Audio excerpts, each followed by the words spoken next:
welcome to Vermont Film Essentials. My name is Devon Ewalt. My name is David Metzger. And really excited to bring you today our episode about one of my favorite movies, The Killing of a Chinese Bookie by John Cassavetes, written and directed by... So, out of all of John Cassavetes' films, why is this your favorite? Why was this your pick? You know, it's interesting. I don't even know if it's like my favorite Cassavetes, because I think that's hard to quantify. I love a lot of them for different reasons. This one's like, it's just, while being so like effortlessly cool, atmosphere-wise, tone-wise, it also reveals the vulnerability beneath that exterior. Like, as cool as Cosmo is, the acting is incredible. I mean, Cassavetes surrounded himself with good actors. It was crucial to him. He wanted to capture the feeling of realism in a way that was almost unrivaled in film. Like, it didn't, you know, I feel like he cared more about that sometimes than the cinematic part of it, you know? Right. Because he was trying to go after a feeling. Right. Whereas, and this was the one where, like, this one really felt like he's making a film. Right. He's making, not that the other ones aren't films, they're just more like, feels like you're a fly on the wall, these realistic things happening. This one's like crafted in a way that's very specific. Which is, I mean, to my mind, why this jumps out to you as one of your favorites is probably because it deals with film noir, and it deals with crime, which is one of your favorite genres. Yeah. And I think it feels more cinematic than any of his other films because for the first time, it feels like for the first time he's working with a genre. And whether he's doing that for commercial reasons or because, you know, he felt like it was a means to get funding for another one of his more character-driven films. Right. It can't help but be his film. It can't help but be feel the way his other films feel, because that's just what he wants. I mean, the scene between Cosmo and the cab driver is one of my favorite scenes in any film ever, because it achieves a level of realism, mostly in part due to Gazzara's just incredibly natural delivery, which does not seem like acting. Right. It just seems like him talking to someone, and there's just something about it that he has this great line about, I can't remember the specific, I just have to find it because it's so funny. When he says, you were born in every borough. I've never heard of such a thing. It's just like he's, you know, just the way he's like calling him out, like playfully, just like having a good time. You really, honestly, it's those types of scenes where you truly get to know the heart of his character. And well, there's so many moments in this film, like his other films, where that couldn't have been scripted, right? That is a moment that just happened. Right. Like we were talking about the moment where he's in the car with the girl and they're drinking the champagne. He's like, drink it. Yeah. And then she's just holding it, and then she says it's very dry, and he's like, you haven't even drank it yet. Yeah. You know? Right. And it just feels like it just can't, like. Yeah. When I actually wrote this down because I was going to talk about when she says, it's good, he goes, should be. Like he looks out the window and says that. It's like, it's Dom Perignon. I just paid like, you know what I'm saying?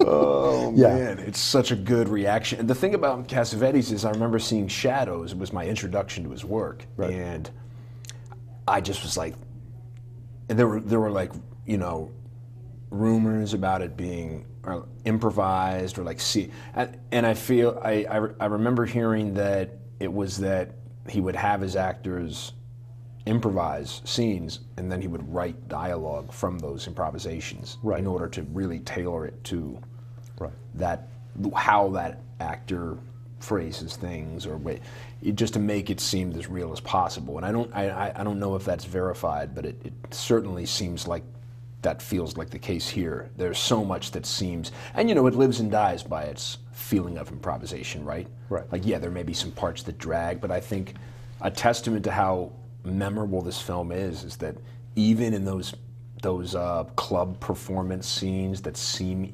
overly elongated, I don't care. I so enjoy being in this world that he's able to just do what he wants. And it's a world we very rarely see. You know, even in a very noir crime thriller milieu, like there's not, you feel like this is, oh, it's got to be this character who owns a nightclub, and he lives and dies by, you know, getting the right performers, getting it up there, and you got to have the right song. Oh my God, the scene when he's talking to what song is it? What song is playing? Yeah. For God's sake! You've worked there for. You don't remember what? Yeah. I mean, it's like those types of things, and there's even. You know, bengazzara saying that he based the character on John Cassavetes himself, and that the character is kind of like John Cassavetes, like a comment on him as a filmmaker. It's funny, when I was watching it, I kept saying, "Oh, it feels and looks like Mean Streets," right? But but that's because Scorsese was completely influenced by Cassavetes and that style. I actually thought of Thief. And Heat, and I thought that Michael Mann might have been influenced by him, because it certainly does feel. James Caan has the same sort of like natural, charismatic delivery that seems like he's not even acting, and just that character faced with, and because it is explored in those early Mann films, in which this one character has dignity, has integrity, but they're willing to throw that out the window for a chance at, you know, grabbing the pie. And it's like, the certainly the lighting with the neon lights and the red lights. First and scene in Thief. I mean, if you remember the red. When you shift the focus of the camera and the lights kind of do that kaleidoscopic effect. The way they played with a combination of red and blue in this was really really awesome. Watching it, you know, we both love 70s films so much. And whenever I think of the look of a 70s film, watching this, I was like, well, there it is. Like, that's the look. I think this is one of the quintessential 70s films.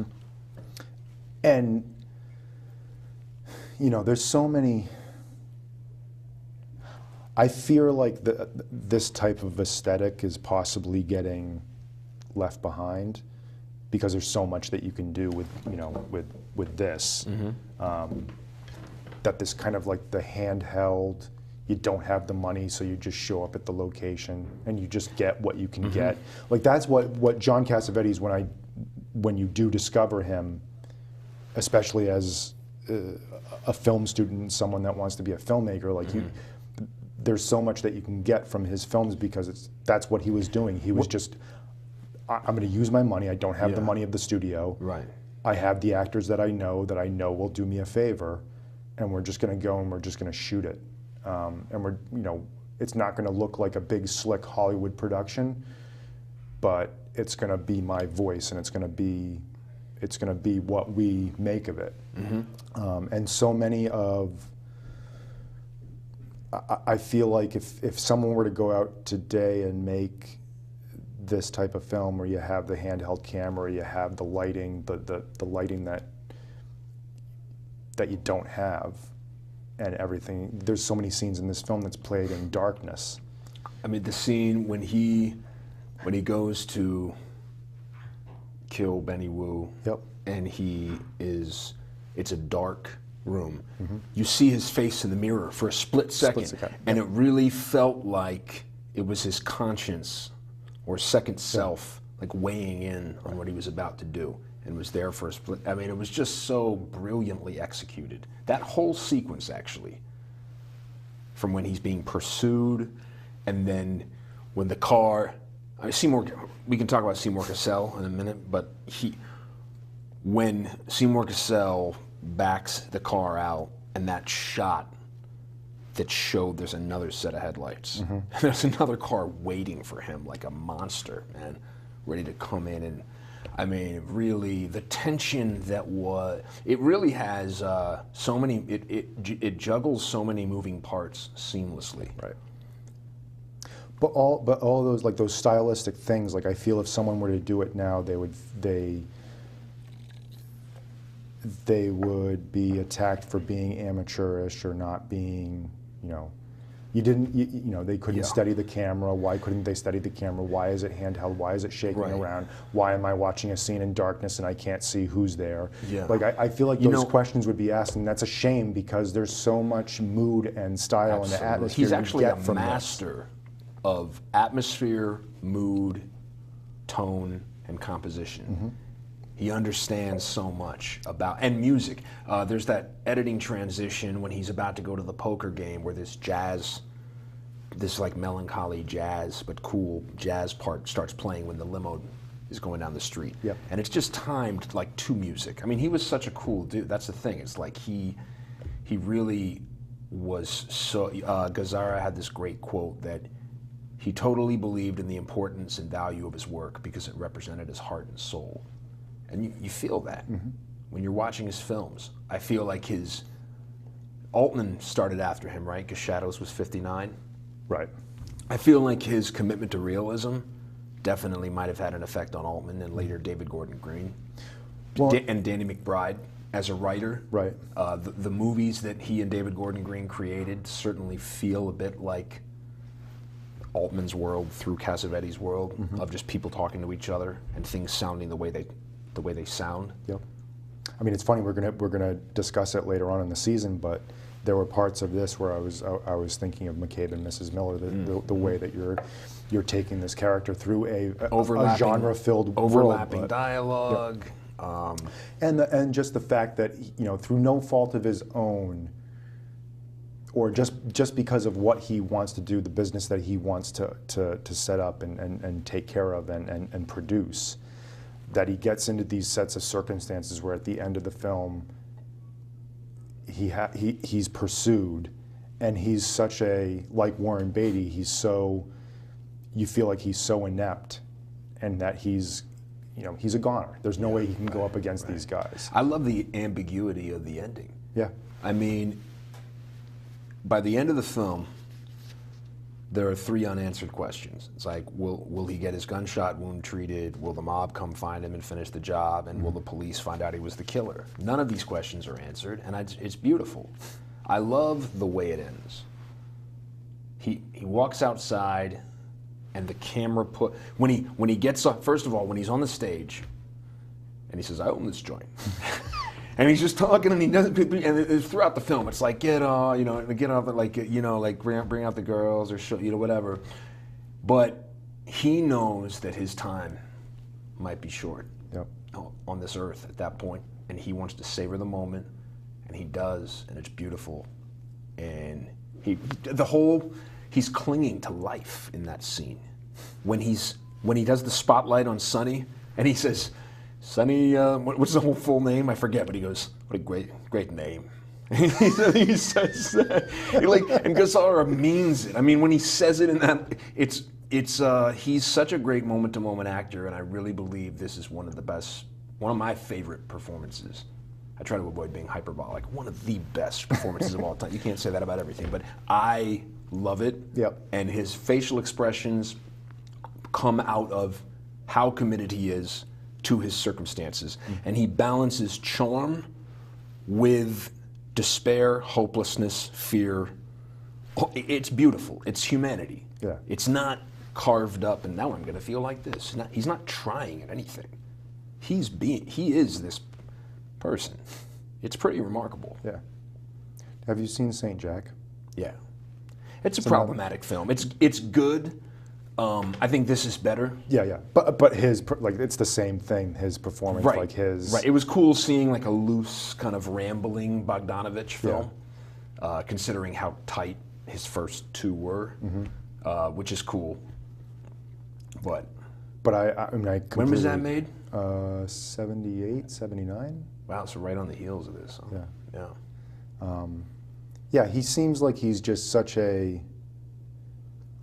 He can't help be himself, but God bless him, because if it looks like that and feels like that, and sounds like that, then exactly. Did you ever see Anatomy of a Murder?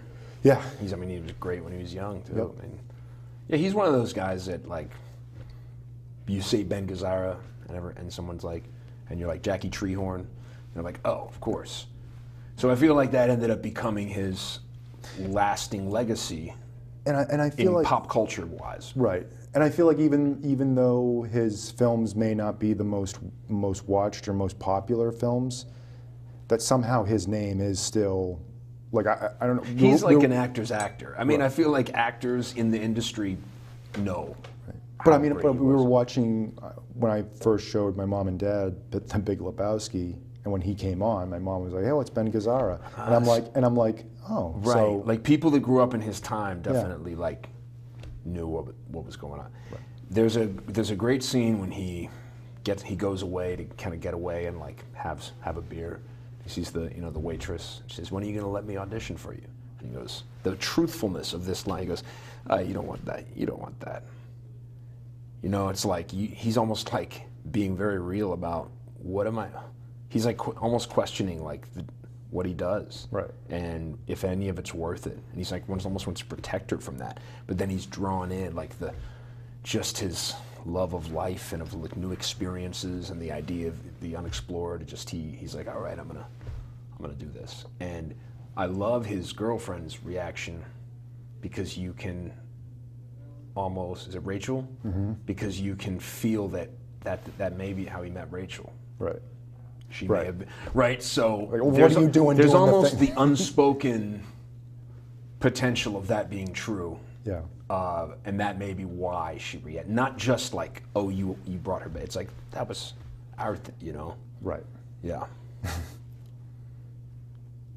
He the whole set piece of, as the title says, The Killing of the Chinese Bookie. Right. It's very masterfully done and masterfully constructed. Mm-hmm. It feels like a little bit of like Hitchcock there because the framing, and just like the letting of like we know what's going to happen. The audience knows what's going to happen, mm-hmm. Or at least know what the end goal is, mm-hmm. right? So we're just watching him walk down that alley and watching him climb up those stairs and getting into the house and seeing everything that's going on. And it's so, because you can't help but just be like, like the tension that builds with that. Totally, man. Of not even doing that much. It's just showing him, And I love the moments where first of all, when he's on the way to do it and he has to get out of the car and go across that busy freeway to mm-hmm. like, it's brilliant because it's like the chaos without is the chaos within. Like it's like this beautiful externalizing of what he's feeling mm-hmm. in that moment. And then I love the idea of he has the moment of conscience when he sees the kid outside. Right. And here's and then when they show Benny Wu and he is like childlike in his old age. He's splashing with that. I mean, I just felt chills because I think about how brilliant that is to consider that. Like right. The idea of that, like, oh, what if he gets there? Right. It's like this old, Right. And that he's like, he gets out of the sauna or the hot tub, whatever it is, and he's so frail and he's walking through nude. Mm-hmm. Then he gets into the pool. And even just the shot of like, I actually had to rewind it to go back, but it's like how many directors would have just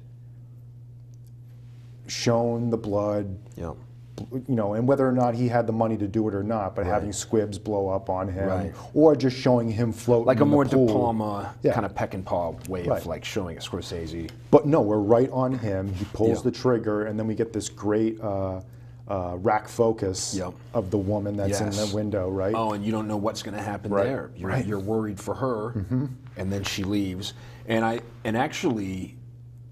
The feel of when he shoots the other two feels like Taxi Driver. Yeah. It's that feeling of like, oh, anyone could catch these bullets because he's high on fear mm-hmm. and he's high on adrenaline and he doesn't want to get caught. And it's like, that's the thing. The reason noir is so potent is because a lot of these characters are driven into situations where they have nothing, they feel like they have nothing to lose because their back's against the wall mm-hmm. and you're willing to do anything. And that's why it's so important. He chose to do like where this is just a massive character study. Right. You know, where it's like you take noir elements, but you make it so that the audience truly feels for this character, right, and identifies with this character, so that when it happens, you know it's going to happen. The title is, you know, Killing of a Chinese Bookie. We know what's going to happen, but we really care because of the time taken to develop that character. And it's because it's like, you know, yeah, you know, he's kind of a seedy person, but he, you know, he owns a nightclub. You know, he watches people dance. He does this. It's like we can kind of identify with that. It's a seedy world, but is he making seedy choices? You know, yes, he runs a strip club. It depends on, I guess, your moral view of all that. But he's a likable guy, and he's not hurting people. No, right? And that's the thing. Like you can say, well, it's like, well, he's just, you know, this is his business. He's, you know, he's running his business the way he knows how to run his business. There's a line in it. There's a strip club that doesn't, where the girls don't take off their clothes. It's like he is like sort of trying to class it up a little bit, or make it more of an artistic art house experience for people.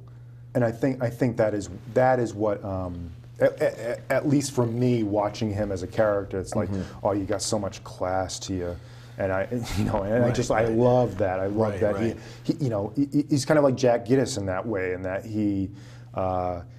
You know, he may stoop low to run his business, but he's not going to stoop that low. He's got a moral code about him. He's never going to show up to a business meeting looking anything less than dapper. Yes. And he makes sure that, because, yeah, I mean, and that is very much similar to Gittes. Like, you just feel that.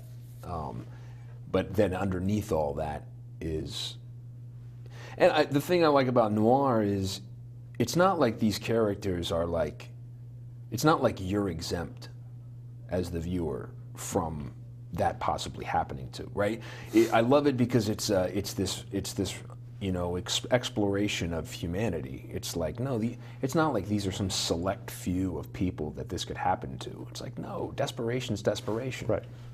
Right? I mean, and the set of circumstances is like, you know, we all have our moral code. We all think it's black and white, but then I'm sure he had his moral code. I mean, the thing is, it's like war veteran. It's like, and I feel like, was that really, when I was reading about the film, is that explored, his war record? No, because it's just a passing thing that it just happens to be that he. Does it say anything in the script that he fought in Korea? Because only reading about it because it was explaining the line when he says you're an amateur. Yeah. To the guy. And it's like, well, yeah, he's a Korean War veteran, and he has all this, you know, this experience, and it's in combat experience, and it's like, I guess I didn't really, that may have been implied, but I didn't necessarily pick up on it. I guess it's okay not to know it, because it's interesting in that scene. I didn't know how to take that line at first. I didn't necessarily think like, oh, he's way more like, I just felt like he said it to him like. Well, and I also, and this is another connection to McCabe and Mrs. Miller, but, you know, there's that whole thing of like, is he Dusty McCabe? Is he the guy that shot Billy Roundtree in the back? That, you know, and there's always like little whispers of like, you know, how much really, like, is he really tough? Is he a violent person, or is he just a normal? Ambiguity can be a great service to a story, because within that ambiguity lies mystery, and sometimes giving too many answers. You have to have control over the answers and the questions. And that's why Lost was such a brilliant show. Every time they answered a question, they raised two, right? So when you can really have a good handle on that, it's really cool. And there's so much implication without explanation throughout this film. And it's always nice when, with that, like, you know, we can talk about Taxi Driver again. It's like, all we really need to know is that he was in Vietnam. Right. That's all you need to know. You don't need a flashback. You don't need to hear him have a story about. Yeah, to do a flashback would be like cheesy, and like it just was. All you have to do is look at his face. Right. And you're like, yeah, you saw stuff. And similar to Gazzara in this, is so much is communicated through his eyes and through his. God, just the stuff that's going on in his face, man. It's real. It's you really feel it. That he feels exhausted and just feels the weight of this. And I think and this is kind of Cassavetes in general, because you can say this about women under the influence too, is like, you know, he has such patience and longevity with his storytelling, so that he's got this big introduction of, we're just watching these characters and we're watching how they are just being. And for anyone watching the movie, it's like, oh, when are we going to get to the, you know, for women under the influence, it's like, when are we going to get to the volatile, like, fighting, the domestic dispute that we're waiting to see? And for this, it's like, well, when are we going to get to the actual crime? When are we going to get guns that are going to be shot? And he makes you, all that time and patience that you invest in the opening and in the introduction to his stories, you get so much in return in the back half. Because once the crime happens, like I started thinking about Odd Man Out, because once the killing happens and he's shot, and you know, and he's walking around with this wound, and you know, like, time is running out for him, but you know, you don't want it to be the case, but then you're you know, he's got to get to this place, to that place, he's got to go back to his club, and it's just, you're watching it and you're just like, oh, you just. One of my favorite moments is when he's at like her character's just kind of known as Mom.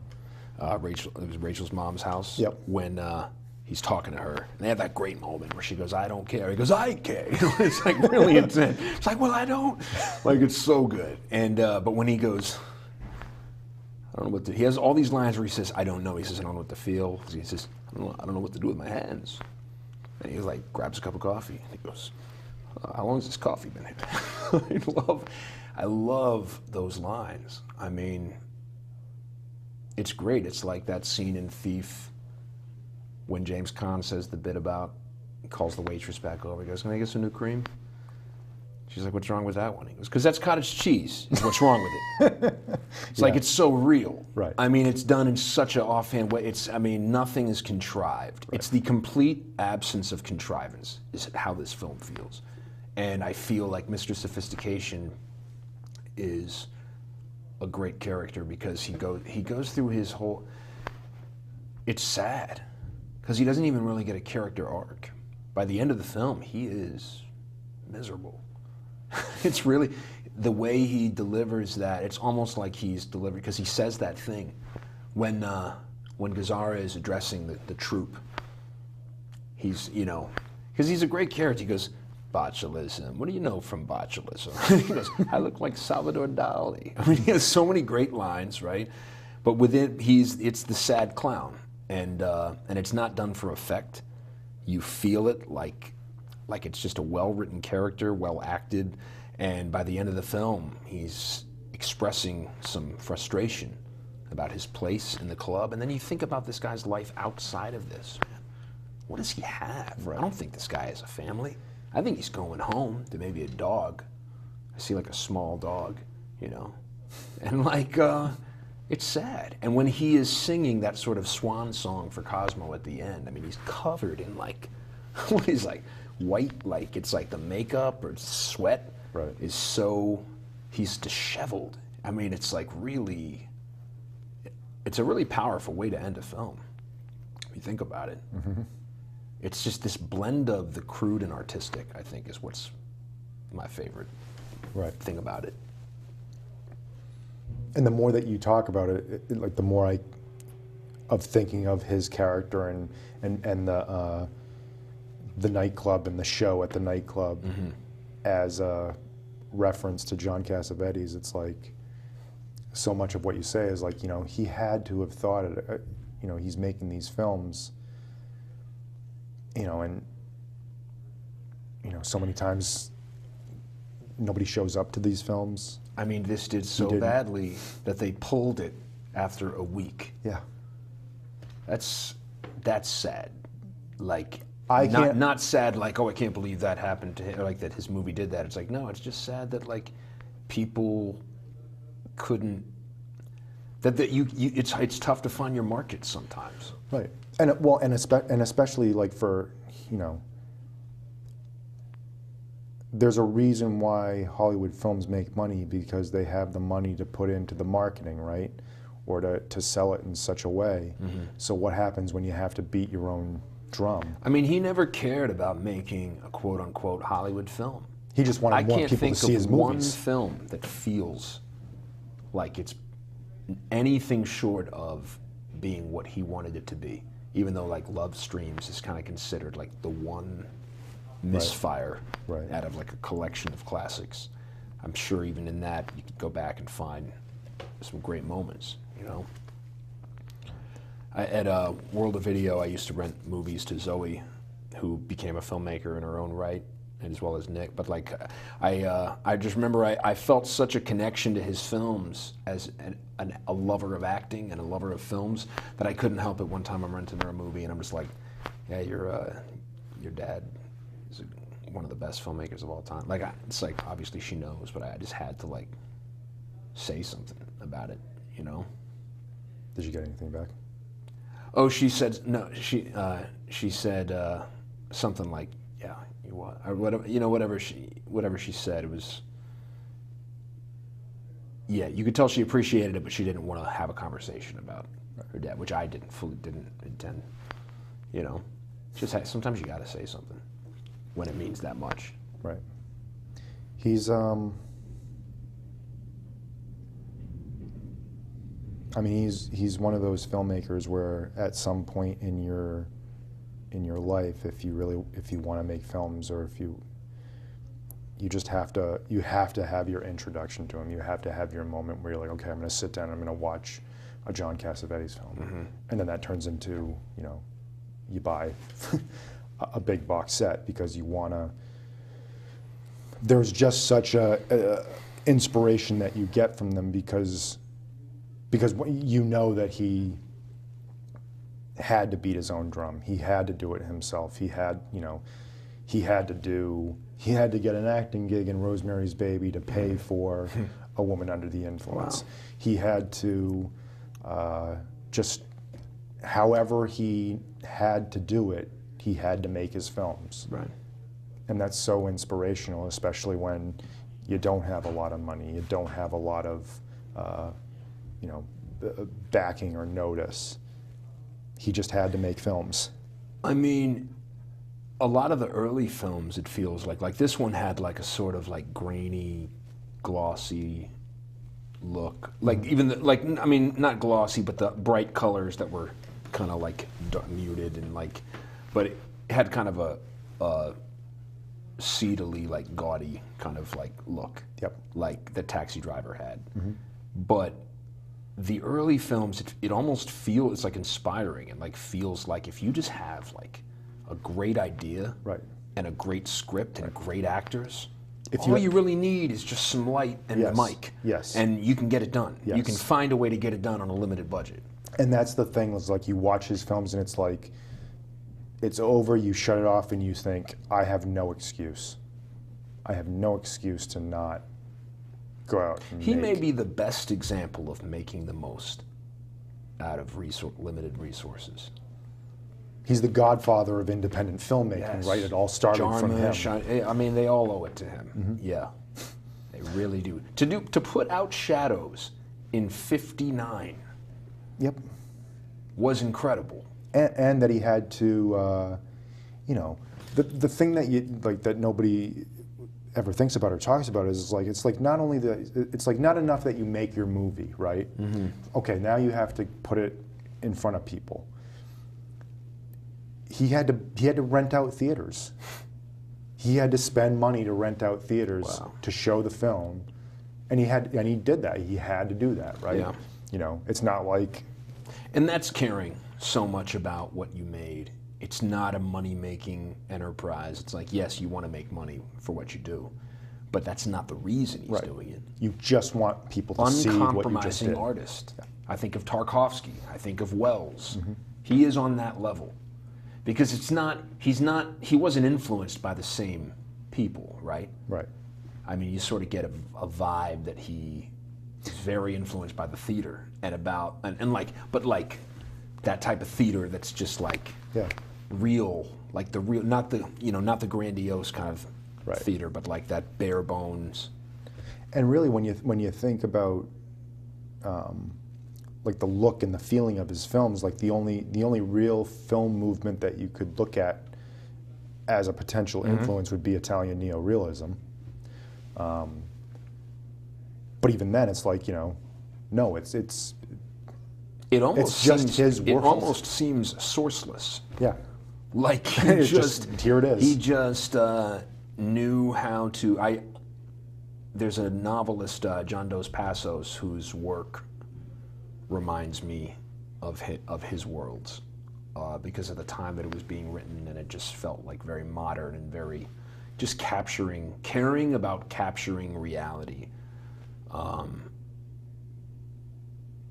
Not to manufacture reality, but to give people a sense of just people being their authentic selves. Like there's nothing coordinated to get a specific reaction.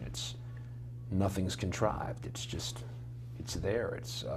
There's no artifice. Right. There's no... And the thing is, you look at a company that maybe, usually things start from the top up. And if the person running a place is acting a certain way, well, then the manager, then the people underneath that person, they're not going to really care about doing, exemplary work usually, because it has to be a unified experience. So when the person at the helm cares that much, Yeah. then you want to do anything possible. He was a fearless leader, really what he was, with a vision. Right. And how could you not want to make that happen? I mean, look at the performances in this film by people who, I can't name any other actors besides Gazzara and Seymour Cassell off the top of my head. I mean, and the performances are great. They're natural. He managed to get realistic performances out of people where, I'd be interested to see what other parts a lot of these actors had, because they just feel like they're good actors, but they're not necessarily like Right. names in cinema. And I think he was so good at creating worlds that it wasn't hard for him to elevate people to seeing his vision. Right. So you're not seeing, it's not like Seymour Cassell shows up and he's playing a type. Right. You feel like a human being just walked into this scene, Yeah. and he's got his own movie going on somewhere else, right? His reaction of finding out about the murder is so good. I mean, it's so good.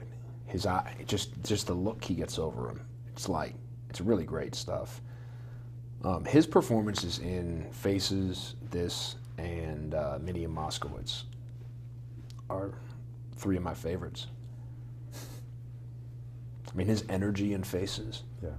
when he's just, it's just such great charisma. I think Cassavetes must have been a real charismatic guy, and just like alive, energetic, and like full of ideas, because it's like that's who he surrounded himself with, from his wife Yep. to his friends. That's the thing, right? You watch Husbands and you just get this unforced sense of friendship. Like these three guys, because Cassavetes was in that, right? Yep. Starting that with Falk and Gazzara. Like, it's like, you just get that feeling. I mean, it's so real. And just seemed like he understood that the advantage of knowing and respecting the people you work with to that extent. It's so anti the business of Hollywood, Right. and the industry way of doing things. Pretty great. Mm-hmm. And the trust back and forth, Mm-hmm. Gotta be. right? It's gotta be. I mean, yeah. Because you feel like no matter what I do as a performer, use it, right? It's like, so all these moments where I'm thinking, did they really plan that? He couldn't have planned that, right? I mean, Gazzara has so many moments in the film where it feels like it might have been an improv, and not in the sense that it seems like it's not as good. Right. It's like that whole scene where he talks about the gopher. It felt like he said gopher because he just thought of it, And then the actor playing Mr. Sophistication is like, oh, there's two types of gophers. It's like, I thought you were talking about the one that goes for coffee like you used to. And then it's just this like back and forth of creating a history, creating a history between characters. Right. And then he just makes, I feel like he just like made up that whole story. And then the other actors are chiming in. She goes, oh, he always does this. It's not true. It's not. So now you're creating, it's what great improvisers do, is you create a history. Now you have someone support the history. Oh, he always does this, blah, blah, blah. It's like, right, it's great. He also has that, scene where he goes to get the hamburgers, and just the way he justifies not needing them to be individually wrapped is he goes, listen, my wife doesn't like waste, okay? I don't need extra paper. It's so great. It's what an improviser does. It's like, well, why wouldn't I need individual wrapping? Oh, my wife doesn't want to waste paper. Right. So great. And whether it was or not, I don't know. But it certainly comes across like that, which in essence, shouldn't that be the way it feels to watch a performer? That this is coming out of their brain at the moment? It's just so unforced in his films. Right. It's the very blood, like it's the lifeblood of his films. It just feels like watching people talk. And in a very, he cares about plot though. That's the thing. To a point. But I think he's the complete opposite of the self-indulgence that makes some films unwatchable. You look at like Harmony Korine, people like that, where like it's almost like the anti-plot, you know. But I feel like he has enough of a care for plot that it doesn't. You're not like, what's even going on? Right. Right. Which is how some of Jarmusch's later films feel. Yeah, he knows what plot points, what beats need to be hit, and when he needs to hit them. And the only way to make people care about your conversation about the gopher is to know that this is leading to point J, right? I mean, that's true. I wonder. I mean, I think he was writing novels before this movie came out anyway, but it felt very Elmore Leonard too. Yeah, he was doing like 50. He was writing Western stories in the 50s. Yeah, yeah, but like particularly with like things like Out of Sight or Rum Punch, that you're using this crime world and this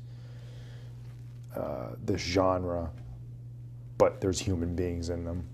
It's like Quentin Tarantino always said that the best thing about Elmore Leonard is that, like, you know, there's a bank robbery and there's a cop. He's chasing the bank robbers. They get into a vehicle and they drive off. He doesn't have a car, so he looks around. He gets into a car, but it's a stick shift, and he doesn't know how to drive stick.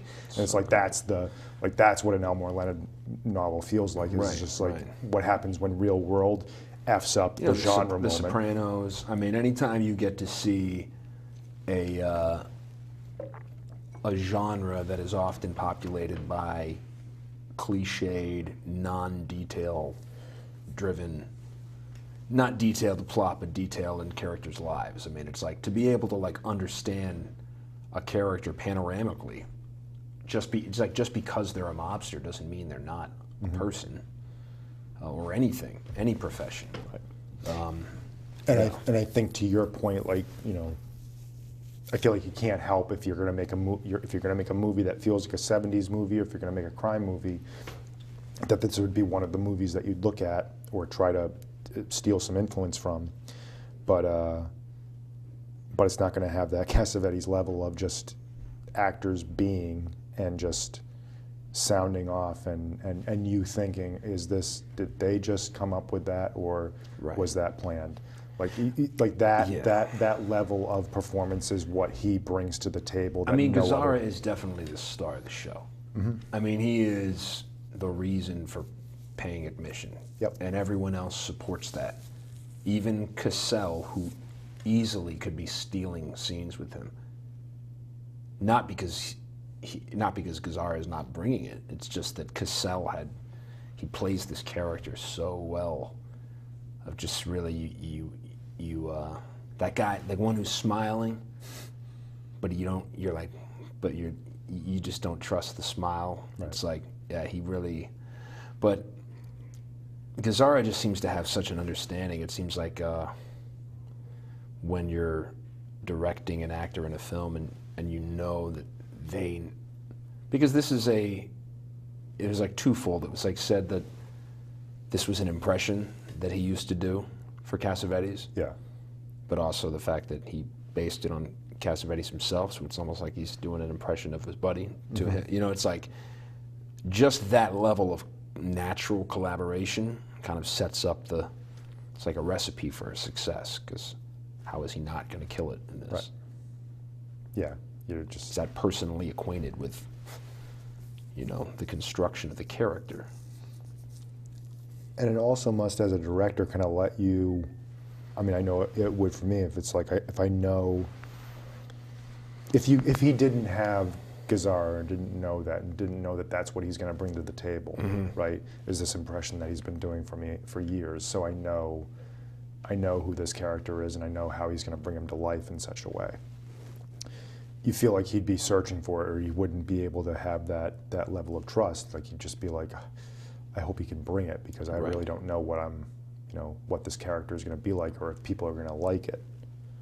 I know that they are, because I've enjoyed watching it whenever he did it for me. So it's like, But is that going to be enough? That's the thing. You know, it's like sometimes something's... Well, and that's what I mean. Like, it's like you I don't have to worry about what he's doing. Right. I know what he's doing. Yeah, I can worry about all the other stuff. It takes pressure off of, you just don't have to worry about that part of it, because you know it's almost like Belichick and Brady.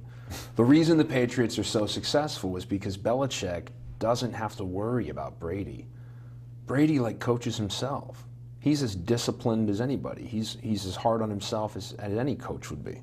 So it's a similar thing where it's like, okay, I don't have to worry about you, so I can like really focus on like the special teams and like the da-da-da, you know. I did want to mention... You're welcome, Mom. You're welcome. You just made her so happy. You have no idea. I did want to mention the art direction. Phaedon Papamichael. He did multiple art direction for multiple Cassavetes films. Yep. He, like, the art direction, the detail of the art direction is the lasting thing for me. As much as we have like just gone off about acting and everything, you just notice the framing of things and just what's in the frame. And there's a scene when he goes for the hit, and there's these pool sticks on the wall, and like the way the camera moves past the pool sticks, you feel like you could grab one. Yeah. Like, it's like this level of really caring about what's in the frame that I feel like starts with the art director, because it's like, okay, like, this is what we're going for. This is what the type of thing we're going to be filming. Because then it's the cinematographer's like, well, how can I film this in the best way? Yeah. How can I elevate things or do what exactly needs to be done? But it all starts visually, I feel like, with that art director of setting the table for success. And I feel like that was absolutely done in this case. And especially when you think, they didn't have the money to kind of really build sets, so it's all real locations. Using a club, they're using, But he's able to walk into it and be like, okay, so let's do the camera angle here, because then I can fix this right here. I can paint this wall or whatever I need to do. But yeah, the scene with the hit. There's that shot when he's walking across, and then there's just this street lamp that's posting this headlight right on him, and he's walking in, and he's in shadow, he's in silhouette. I mean, it's just that's a film noir, like. Absolutely, man. It's great stuff. I read that so Ben Affleck, when he did Argo, he wanted it to look like a 70s film, so one of the things he did was he shot it on film, but he only used half the frame, and then he blew up that frame to 200% so that the grain would be more prominent. But he also said that the two films that he showed his team was All the President's Men and this. Really? Yeah. That's pretty cool. Right? And now I want to watch Argo again, just so I can kind of go back and be like, oh, there's a reference. Totally. But yeah, This is definitely a back pocket, oh yeah, director back pocket film, because you continuously draw from it, but it doesn't come up in a lot of average conversations. right. It's really one of those that yeah. And it's all, and the best part about that back pocket film is that you get to share it with people who don't know it, right? Right, and it makes me think of RZA, and when he was forming Wu-Tang Clan, it's like he really started to get everyone on the same page when he had them watch like this specific kung fu movie, but because he understood like the philosophies that were being taught there, and he knew they were the right ones to be translated to it's like, yeah, it's a similar thing where like you get everyone on the same page. It's like, let's have this communal experience where each of us will get something different from it. It's that teacher, man. The teacher's understanding that everyone gets something different from an experience. I just had a thought that would be a great film book, is called like the back pocket film, and you have these interviews with all these different directors, and you're just like, what's your back pocket film? What's like, your back what's pocket the film that? It's like anytime I meet an MC, a lot of times I ask them what MC influenced them, because I just like to know. Yeah. Just it speaks to different things. It's like, and a similar thing. It's like, what is that film that you keep going back to? Mm-hmm. And I think for like, I always feel like, well, I don't want to say that because that's like, it's going to give the game away, right? Right. And yet it's like asking a producer, which samples did you use on that? It's like, well, that's the illusion that I'm creating is. But I feel like from your point of view, if when you find out what MCs, then you're watching their performance and you're like, oh, I see it right there. That's great. Right. Exactly. It really makes me appreciate it more, because sometimes if I tell an MC, I'm like, oh, I sense a little like blah blah blah in your flow, and it's a compliment. Right. It's not like I think you ripped them off. It's more like, oh, I can like detect a trace of this. It's like tasting things in wine. It's like, no, it's like, I feel like a sensitive artist, or that would be the go-to. It's like, oh yeah, you're right. I steal from everything. I'm sorry. One time I asked a guy who was a lead singer of a band, local band, and really talented group. And I was like, yeah, man, like, who are some of your musical influences? He goes, I don't have any influences. I was like, what? You never listened to an album? You never took in art in one moment in your life? Like, come on, that's all I'm asking. I think it was taken personally, like almost like it was like, oh, well, if I say that, then people will think I, copied something. It's like, no, everyone has an influence, right? That's the thing. The it's nature like, of humanity. Good move on not trying to sound pretentious by saying you don't have any influences, because isn't that a load of crap? Oh man, I am interested in who Cassavetes' film influences were, though. Yeah, I'm sure he's mentioned it.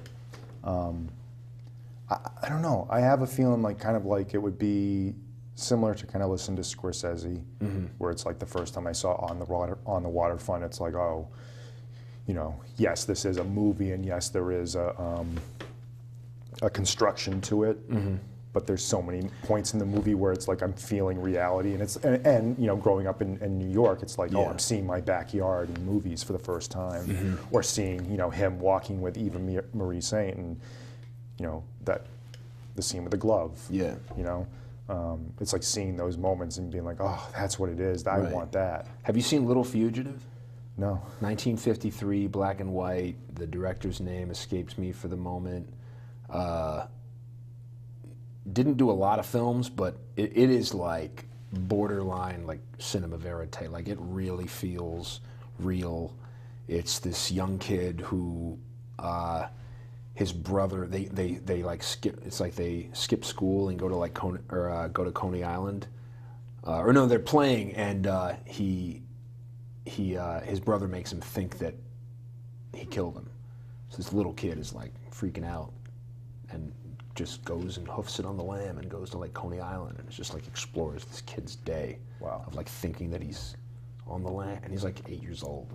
But it's one of those movies that like it exists on its own. Like, I mean, it has that same element of realism that I'd be interested to know if he was influenced by it, just having preceded Shadows by 6 years, and just how it feels like it's not caught up in any Hollywood sort of hierarchy of how to make a movie. Yeah. You know, it just feels like you're filming these people, and it's real. And I guess it's that low budget. If you can justify having a low budget, and that's why I feel like, you know, and not even really in a pretentious way, I feel like he was more influenced by European filmmakers than he was American filmmakers. Right. Just from the sheer fact of it, it's like I'm watching American films and nothing about it speaks to me. Right. But when I watch European films, it feels like they have everything to lose. They're out there. They're trying to make their movie with whatever resources they had. You know, you like around the time that he makes Faces, you know, there's you know, the French New Wave is happening. Truffaut makes 400 Blows, and then they're coming off the heels of the Italian neorealism, and it's like, I feel like those are the films that he was watching, and like that was really kind of floating his boat. Definitely. I mean, a lot of the way Godard's actors relate to each other feels almost like a similar vein of just very natural. Yeah. How'd we do? Yeah, man. I think we might be there. All right. This was great. I'm really glad you chose this film. I'm really glad we got to get into Cassavetes. Me as and well. And it feels like, you know, we could do this every season with another one of these. Right. But yeah, if you don't know John Cassavetes or only know him by name, you know, see his films. You know, Killing of a Chinese Bookie is actually a really good kind of starter. Right. Because it has probably the tightest, most cohesive plot structure out of most of them. Mm-hmm. And then see Woman Under the Influence and just get your mind blown. Yeah. But an amazing filmmaker, very influential, very inspirational. I think he has a quote where it's like, you know, just every day do something creative. Yeah. If you're a fan of acting, watch every one of his films. Yeah. Yeah. All right, so thank you for joining us for Killing of a Chinese Bookie and talking about John Cassavetes. This amazing box set is from near and dear to our hearts, Criterion. So you get Opening Night, you get A Woman Under the Influence, Faces, Shadows, and Killing of a Chinese Bookie. Anyone with gift ideas for me, please add this to your list. Just saying. Someone out there listening? All right, so next week, another exciting movie, Do the Right Thing. Cannot wait to talk to you about that film. On the heels of Spike Lee's first Oscar? First Oscar, finally. But no, using that as an excuse to talk about Spike Lee in general is going to be great. So tune in next week for that. And I'm David Metzger. I'm Devon Ewald. Take care.